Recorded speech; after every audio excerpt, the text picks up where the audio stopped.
Welcome back to the Wise Up Podcast, your weekly dose of business wisdom as delivered to you by the members of Open Water. My name is Chris Albrecht, and I am your host, and I am excited to talk to my guest today. Dr. Sara Hart is the founder of Prime Spark. And today we're going to be talking about ageism, specifically ageism around women. So first, thank you for being here today, Dr. Hart. I appreciate it. Thank you, Chris. Please call me Sarah.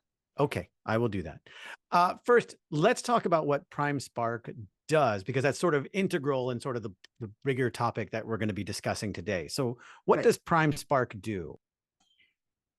Well, the mission of Prime Spark is to change the way our society sees and treats older women. And I know that's a big mission, and it's not going to be accomplished anytime soon, but it will be at some point. And so we would like to at least reduce it as a starting place. And Prime Spark starts with individual women, which is how I named Prime Spark, because I wanted to work with older women, and I wanted to make sure that we were dealing with older women in that prime of their lives, which is 50, 60, 70.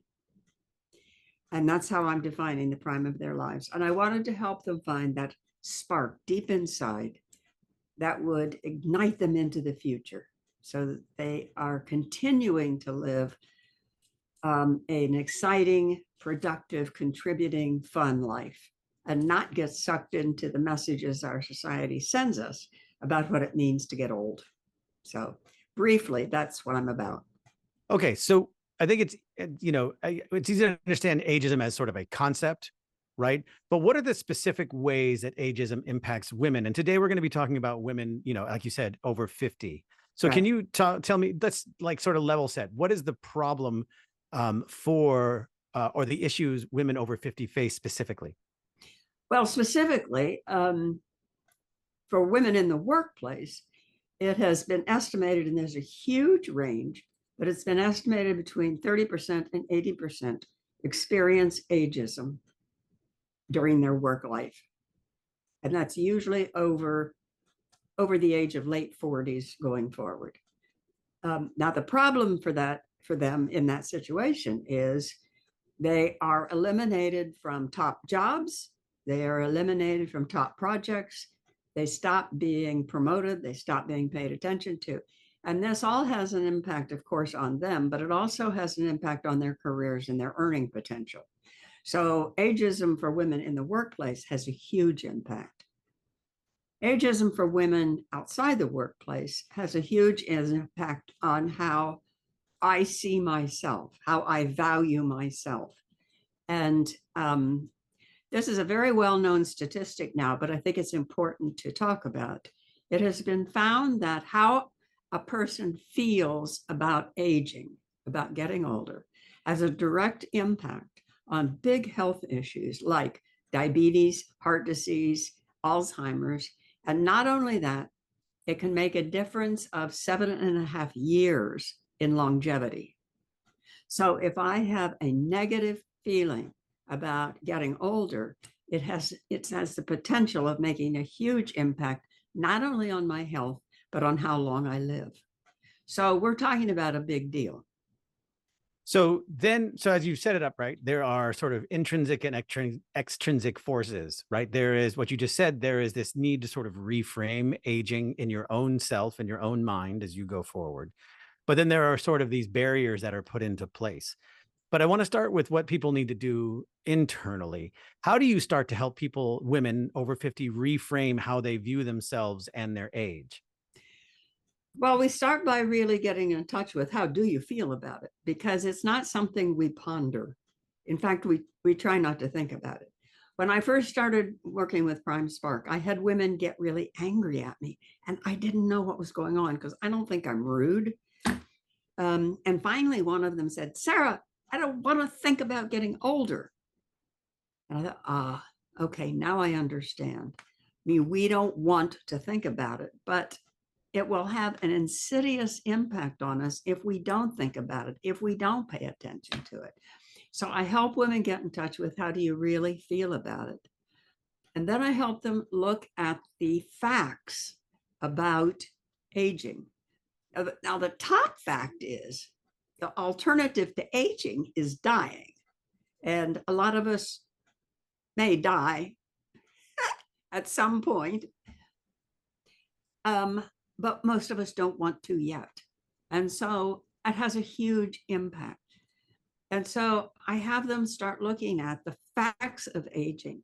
And the facts are that since the beginning of the 1900s, we have added 30 years to our lifespan. So we have 30 additional adult years. That is an entire adult lifetime in an earlier time. So what do you want to do with that time? So get in touch with what's really important to you now. What really do you want the next phase of your life to be like? So we think about that. So we start with, how do you really feel about it? So let's get in touch with that, because that is a really important thing for all of us to get in touch with because of the impact it can have. And then looking ahead, what do you want your life to be like? Because if we don't plan for when we get older, we're very likely to buy into what our society tells us about the decline, the stepping out of the way, sitting down and being quiet, and doing bingo. Now, if that's what somebody chooses to do, so be it. But a lot of us, I think, don't choose it. We just fall into it. So we try to work on the woman's plans for what she really wants next. So that's internal. What are some of the external forces? I think we can all understand, I think, sort of have an idea about what ageism might look like from an external point of view. But can you give me some examples of what you're trying to fight against for women over the age of 50?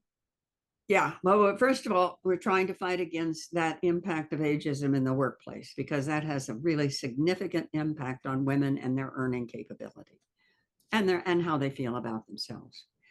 I also like to get women to really, really pay attention to ads, because they are omnipresent. And most of the time, those ads are showing beautiful, sexy, svelte young women. Rarely do you see an older woman in an ad that is not needing some kind of help. And so we need to get really conscious of that, because that stuff pours into us all the time. For myself, I've experienced gendered ageism in a doctor's office when I was told to, rather than walking the way I wanted to find a path with benches. Now, a doctor wouldn't have told that to somebody in their 20s, 30s, or 40s, but he said that to me. I was recently on a flight, and on the airplane, I was going down the aisle, and the numbering was 7, 8, 9, 10, 21, 22, 23. So I passed my row. And the flight attendant who was ahead leaned over the people in front of me and said, "Honey, you've passed your row. You need to turn around and go back to your seat." Yeah, that's not great. No, that's not great. You would say that to what? A girl 6 traveling by herself or something? I was fuming, but I knew there was a whole line of people behind me, and they didn't want to hear a sermon. They wanted to go find their seat. So I turned around and I found my seat. But it's better if we will take an action in that sense, and at least say to the woman, "Please don't speak to me that way. I'm not 6 years old." Yeah. And turn around and go back to her seat. I didn't do that. I would do that the next time and just have the people behind me wait briefly, because that young woman didn't learn anything. She learned nothing. Now, you need to be really careful about how you say that, what you say, because if you make somebody so defensive they can't hear it, they haven't learned anything. But we do need to step forward. We need to take action so we can educate people, and at least as importantly, so we feel stronger. We feel like we have agency. No matter how old we are, we have agency. So those are some things. We need to call people when they say things like, "Oh, that was a senior moment." Well, young people forget things, and we don't talk about a younger moment. I have a friend who has a son 16, and she said to me once, if forgetting things is a sign of getting older, then my 16-year-old son is older than I am.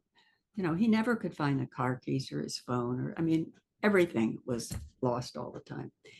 So we need to call people on those kinds of things and say,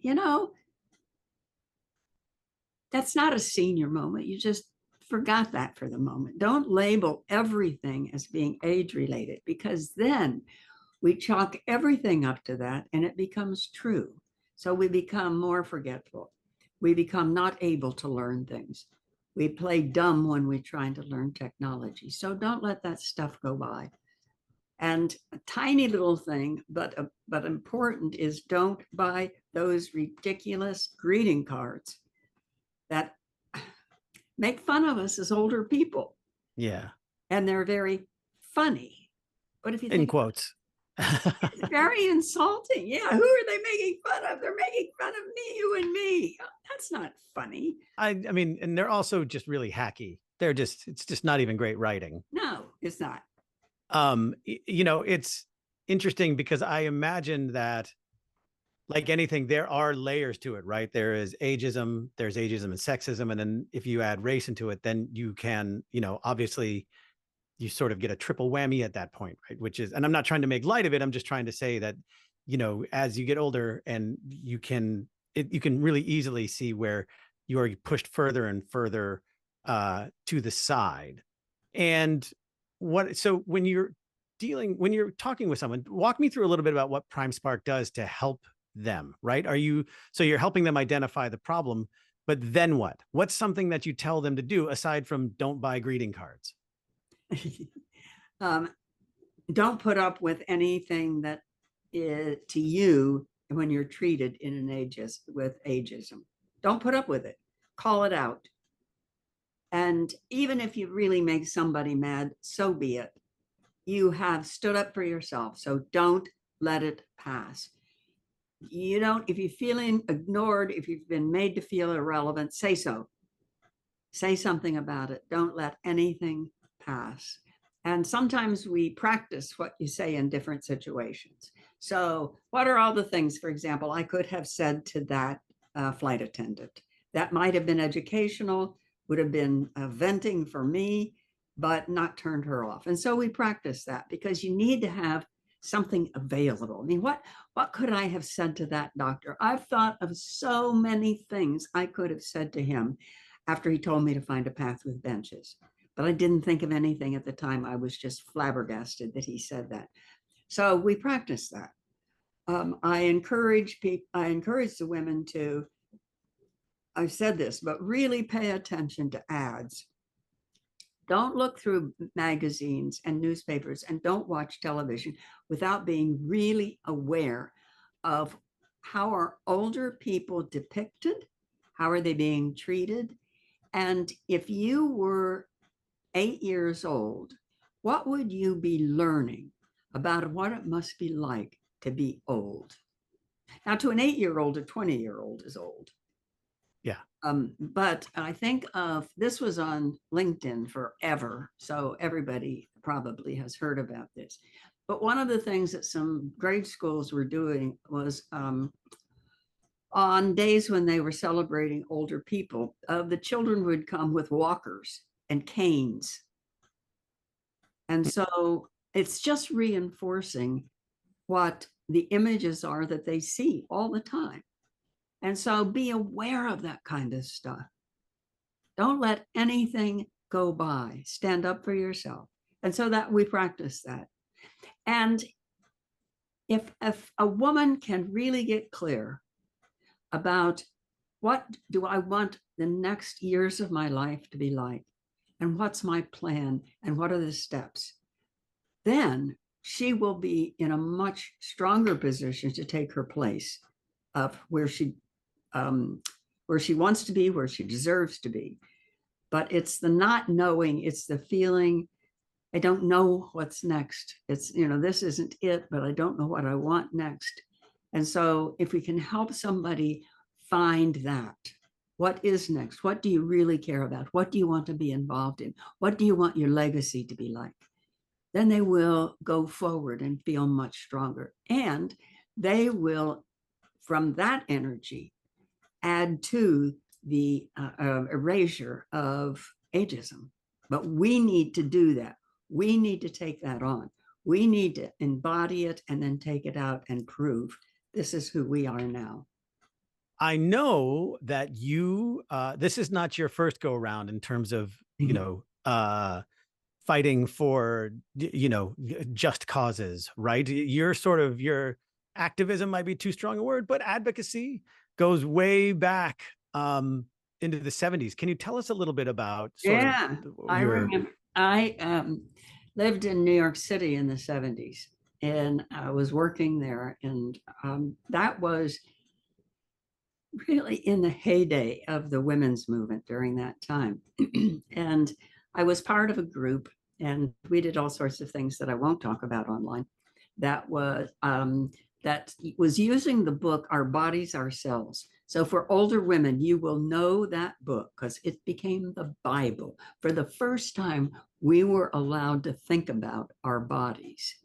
Before that, you were never allowed to think about our bodies. And also during that time, there were marches. And so I remember very, very vividly marching down Fifth Avenue with a big group of women, people on both sides of Fifth Avenue. And I'm walking along, twirling my bra out in front of me. And there were people who were clapping, people who were booing. But it was a heady time. And it was very exciting. Now, we've come a long way since that. We have a long way to go. But I see what we're doing now with gendered ageism as being the second women's movement in my lifetime. And I find it very exciting because those of us who are most interested in gendered ageism right now went through that. Some part of that we went through. And so we know what we're doing. And it's very exciting. So can you tell me sort of the difference in sort of your activism from then to now, right? Because to your point, it was the early 70s. You had rotary dial phones and your shoes. And that's, you could march and That's you right. could call, and that's about it. But now everything's sort of connected and ideas can travel and people can find each other online. So can you tell me sort of looking back on then versus where you're at now, how you've adopted different tools and technologies to assist in what you're doing? Well, I think like all of us, I mean, unfortunately, in some ways, I think a lot of us mostly live our lives online anymore. So that certainly was true in 2020, 2021. But I think a lot of it has stayed true. And it is a major event for some of us when we get face to face together with a group of people. And so being online so much, we have the ability to speak to people all over the world, big groups of people, to spread messages far and wide, all the social media that's available. Now, that none of that was true in the 70s. We had rotary phones. And I think that on the one hand, that is really good because we know about things like just with the pandemic, for example. We knew what was happening all over the world in the pandemic, and we knew it as it was happening. If that had happened in the 70s, we would have waited for the next day's newspaper or the radio cast or the television cast. So there certainly is a lot there are a lot of ways to make the message much broader out to a lot of people. I think a problem with that is for all of us, and no matter what we're doing, there is so much noise that it's hard to get heard. And so why is my message more important than your message? I mean, why should people listen to what I'm saying rather than what you're saying? We can't listen to everything. We can't read everything. We can't respond to everything. So there is a huge difference in the speed and the reach of the messages that we can send out. There still is the issue of getting heard, but there's a big difference, and we've all had to adapt to it in one way or another. All right. So as we sort of wind down here, I mean, you've gone through some steps, but for our listeners right now, right, you've told them pay attention to what they see on TV, Don't buy greeting cards that are hacky and make old people jokes. But for people listening, what's one thing that they can do right now, even if they're not in the age group, to either be an ally or to sort of, as they start their own sort of reconciliation with age and aging? What's something that you would direct a listener to do right now? All right. I would direct them to stand up for anybody they see who is being treated unfairly because of age. Even if it's not you, if you see it, call it. Don't let things go by. When for a lot of us, we've gone through a lot of soul searching about where we are with racism and our own racism. I'm not comparing the two. I think racism is a much deeper, bigger thing than ageism. So I'm not comparing them. But I think it can be instructive about what have you done to get in touch with your own racism, your own sexism. Well, it's time to start that with ageism, because very few of us have done very much inner exploration about that. So until you know how you feel about it, where you stand on it, what you're willing to do about it, you're not going to take an outward step. So I know we need to talk about what's outward, but it really starts inward, because it's not something most people want to look at. But do stand up for people. If you see something happening to somebody, stand up for them. Don't let it go by. At least let them know that you're sorry that happened to them, because that will be helpful, just to have the support from somebody else, even if there's nothing anybody can do about it in the moment. So do that. Don't let people talk about senior moments. Oh, that's because of my age. I mean, when we think about, you will oftentimes hear people talk about physical problems they have that are because of their age. Well, maybe, but you can also think about other people that age who don't have that problem. So Yeah. don't let yourself or anybody else chalk everything up to age. Be really alert to that, because that happens all the time.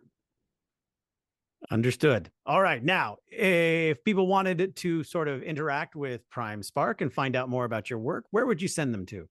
I would send them to the website, primesparkwomen.com. primesparkwomen.com. Everything is there. All my podcasts, all my newsletters, and my blogs, everything is there, and also ways of connecting with us. That's great. Dr. Sara Hart, you are the founder of Prime Spark. Thank you so much for being a guest on the Wise Up podcast. Thank you, Chris. This was fun. I enjoyed it.